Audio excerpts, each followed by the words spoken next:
বিসমিল্লাহির রহমানির রহিম। আসসালামু আলাইকুম। কেমন আছেন আপনারা সবাই? আলহামদুলিল্লাহ, আমি অনেক ভালো আছি।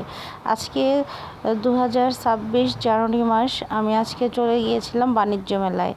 তারপর মারিয়ার ইচ্ছে পূরণ, মারিয়াকে নিয়ে চলে গিয়েছিলাম বিআরটিসির কাউন্টারে, রহমান শপিং মলের সামনে চৌরাস্তায়। বিআরটিসি বাসে অনেক কষ্টে একটা সিট পেয়েছি দোতলায়। এখানে বসে আপনাদের জন্য কিছু স্মৃতি ক্যামেরাবন্দি করতেছি। সেটা হচ্ছে চৌরাস্তা মোড় থেকে যখন গাড়িটা ছেড়ে গেল তখন খুবই আনন্দ লাগছিল আমাদের। এটা হচ্ছে চৌরাস্তার মোড়। কে কে চৌরাস্তায় থাকেন জানি না, তো আমাদের বাড়ি হচ্ছে চৌরাস্তায়। তো চৌরাস্তা থেকে খুবই সহজে আমরা চলে যাচ্ছি ঢাকার উদ্দেশ্যে, মানে পূর্বাঞ্চল বাণিজ্য মেলায় 2026। তো যেতে যেতে আপনাদের সাথে অনেক কথা শেয়ার করব, অনেক স্মৃতি শেয়ার করব। জানি না এবছর কে কে বাণিজ্য মেলায় গিয়েছেন, কে কে কী কেনাকাটা করেছেন। তো আমরা যা যা কেনাকাটা করলাম এবং যা যা করলাম আপনাদের সাথে শেয়ার করব। যাওয়ার সময় যখন বাসে উঠলাম, আলহামদুলিল্লাহ মনে হচ্ছিল এই পথ যদি শেষ না হয় তো যেতেই থাকতাম। এত সুন্দর রাস্তা দেখে মনে হচ্ছিলই না যে আমরা বাংলাদেশে আছি। তো যেতে যেতে আমাদের সেই কাঙ্ক্ষিত রাস্তা শেষ হয়ে গেল। আমরা নেমে গেলাম বাণিজ্য মেলার গেটে। বাণিজ্য মেলা থেকে প্রায় 1 কিলোমিটার দূরে বিআরটিসি বাসটা থামে। এখান থেকে হেঁটে হাঁটি পা করে যাচ্ছিলাম। এটা হচ্ছে ওভারব্রিজ, রাস্তাটা ক্রস করছিলাম। রাস্তায় অনেক জ্যাম-জট ছিল। তারপর রাস্তাটা অনেক কষ্টে পার হয়ে গেটের উদ্দেশ্যে রওনা হয়ে গেলাম। তো হাঁটতেছি, শীত ছিল কিন্তু তারপর অনেকটা গরম লেগে গিয়েছিল। এটা হচ্ছে মেন গেট। আর পানি এখানে অনেক মজা লেগেছিল, মানে খাবারের মাঝখানে সবচাইতে বেশি পানিটাই খেয়েছি। কয়েকবারই আমরা পানির বোতল কিনেছি আর খেয়েছি। তো আমরা একটু করে যাচ্ছিলাম। এই হচ্ছে বাণিজ্য মেলার মেন গেট, আমরা এখান দিয়েই প্রবেশ করব। তো চলে গেলাম বাণিজ্য মেলার গেটে, যে টিকিট নিলাম।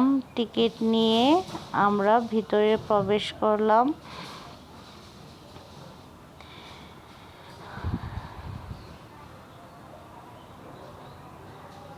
হাঁটতে পা ব্যথা হয়ে গিয়েছিল। প্রথমে এত হাঁটা যে ভিতরে যে আর কতক্ষণ হাঁটবো। এই তো টিকিট নিয়ে ফেললাম দুজনের জন্য, আমি আর মারিয়া গিয়েছিলাম।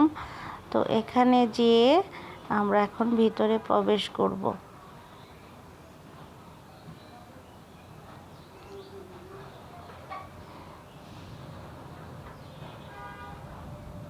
আমরা যখন যাচ্ছিলাম তখন লোকজনের ভিড় খুবই কম ছিল, কিন্তু একটু করে যতটাই মানে ভিতরে ঢুকছিলাম সময় বাড়ছিল, ভিড় বাড়ছিল।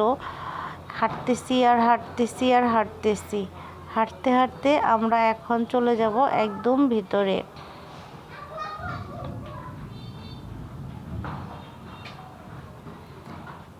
এত নিয়ম কারণ যে এই রাস্তা দিয়ে ঢুকলে বলে এদিক দিয়ে না ম্যাম, এদিক দিয়ে আসেন, এদিক দিয়ে না ম্যাম, এদিক দিয়ে আসেন। তো রাস্তা ঘুরে যেতে অনেক সময় লেগে গিয়েছিল। বাণিজ্য মেলায় যাওয়ার চাইতে রাস্তায় নেমে হাঁটাটা আমার জন্য খুবই কষ্টকর ছিল। কি আর করার, কারো ইচ্ছে পূরণ বা কারো শখ বা কারো ইচ্ছে পূরণ করতে গেলে হয়তো একটু স্যাক্রিফাইস আমাকে করতেই হবে। তো চলে আসলাম মেইন গেটে, এখন আমরা এদিক দিয়ে প্রবেশ করব।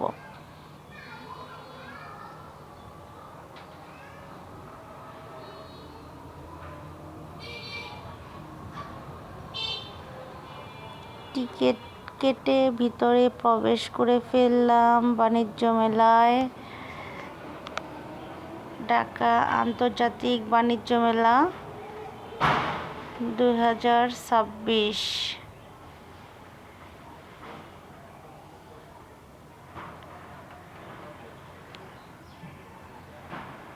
চলে এলাম বাণিজ্য মেলার ভিতরে। এরপর এক করে আমাদের ভিতরে হাঁটার পালা। ভিতরে হাঁটতে চলে গেলাম একদম মেন ফটকের দিকে। এই তো বাণিজ্য মেলা, আমরা ভিতরে ঢুকে গেলাম।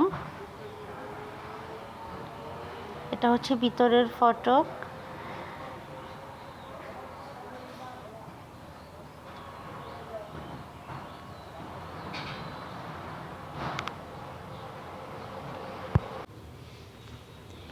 ভিতরে যে একটা একটা করে স্টল আমরা ভিজিট করব আর আপনাদের সাথে শেয়ার করব। ভিতরে চলে আসছি, এখন আরেকটা একদম মেন যে মেলার ভিতরের যে গেটটা ওইটা দিয়ে ঢুকবো।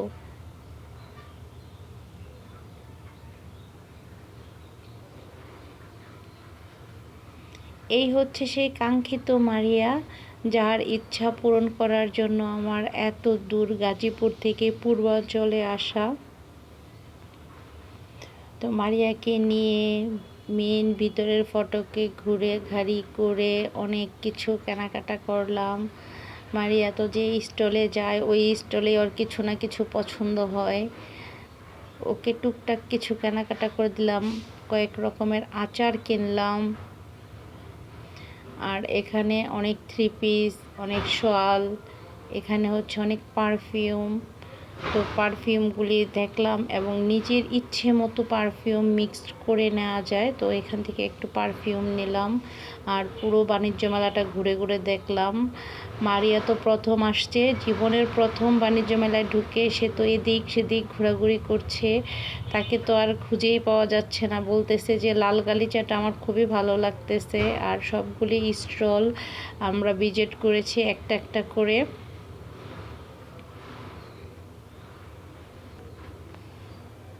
তো এখানে এই ল্যাম্প পোস্টের যে এটা এখানে বলছিল যে ভিডিও করা সম্পূর্ণ নিষেধ, তারপর আমরা একটু ভিডিও করে ফেললাম। এই ল্যাম্পগুলির অনেক দাম, একটাও কেনা হয় নাই। আমি দেখে তো একদম মুগ্ধ হয়ে গেলাম। যদি কখনো আমাকে আল্লাহ পাক তৌফিক দেয় তাহলে আবার কখনো গেলে আমি শুধু এই ল্যাম্পই কিনবো, আমার এরকম একটা ইচ্ছা। এই নীল ল্যাম্পটা আমার কাছে অনেক ভালো লাগছে। তারপর চলে গেলাম কার্পেটের দোকানে। কার্পেটের দোকান থেকে চলে আসলাম এই যে কিছু প্লেট প্লেট দেখার জন্য। এই প্লেটগুলির অনেক দাম, এক একটা এই যে ডালা সাজানো প্লেটগুলি 1000, 2000, 3000, 2500, 2200 এরকম করে দাম চেয়েছিল, আমার কেনা হয় নাই। তো দেখে ছবি উঠিয়ে মনের একটা চোখের একটা শান্তি করে চলে আসলাম। আর মারিয়া এখানে দাঁড়াচ্ছে তো ওখানে দাঁড়াচ্ছে, ছবি ওঠাচ্ছে, বলতেছে ফুপি আমাকে অনেকগুলি ছবি উঠায় দাও, আমি মেলাতে আসছি। তারপর সে তো বোরকা পরে গিয়েছে এবং সে জানে না আমি ওই দিন ওকে মেলায় নিয়ে যাব, যার জন্য ও যেভাবে ছিল ওকে ওইভাবেই নিয়ে চলে গিয়েছিলাম মেলায়। তো মেলা ঘুরতে ঘুরতে এই হস্তশিল্পের একটা দোকানে চলে আসলাম। এই পার্সটা খুবই ভালো লেগেছে, এই পার্সটা কিনেছি। আর এখান থেকে টুকটাক আরও কিছু জিনিস দেখলাম, দেখে আমরা এখান থেকে আরেকটা ব্যাগের দোকানে চলে আসলাম। আর এই ব্যাগগুলির সবচেয়ে বেশি ভালো লাগছে, মানে বাজার টাজার করার জন্য খুবই একটা সুন্দর ব্যাগ। এখান থেকে 4-5টা ব্যাগ নিলাম, নিয়ে ঘুরে ফিরে আবার রওনা হয়ে গেলাম আসার জন্য। তো এইভাবে খাওয়া দাওয়া করলাম আমরা অনেক কিছু, ঝালমুড়ি, ফুচকা, আচার, আইসক্রিম, টুকটাক এরকম অনেক খাবার খেয়েছি। তারপর আবার গাড়িতে উঠে গেলাম। গাড়িতে উঠে একদম সামনে সিট নিয়ে বসে গেলাম বিআরটিসির দোতলায়। আস্তে আস্তে ভাবতেছিলাম যে আসাটা যেমন তেমন, যাওয়ার সময় রাস্তাটা দেখে আমি এতটাই মুগ্ধ হচ্ছিলাম যে এই পথ যদি আর শেষ না হতো তাহলে চলতেই থাকতাম। এভাবেই ঘুরতে ঘুরতে চলে আসলাম। তো আমাদের জন্য সবাই দোয়া করবেন। আমার চ্যানেলটা যদি ভালো লাগে আপনারা সবাই ঘুরে আসবেন, দাওয়াত রইল। আমার চ্যানেলটা লাইক করবেন, কমেন্টস করবেন, শেয়ার করবেন। আপনাদের প্রত্যেকের লাইক, কমেন্টস, শেয়ার আমার এগিয়ে যাওয়ার অনুপ্রেরণা। যদি ভালো লেগে থাকে তাহলে অবশ্যই কমেন্টস করবেন। আল্লাহ হাফেজ, আসসালামু আলাইকুম, সবাই ভালো থাকবেন।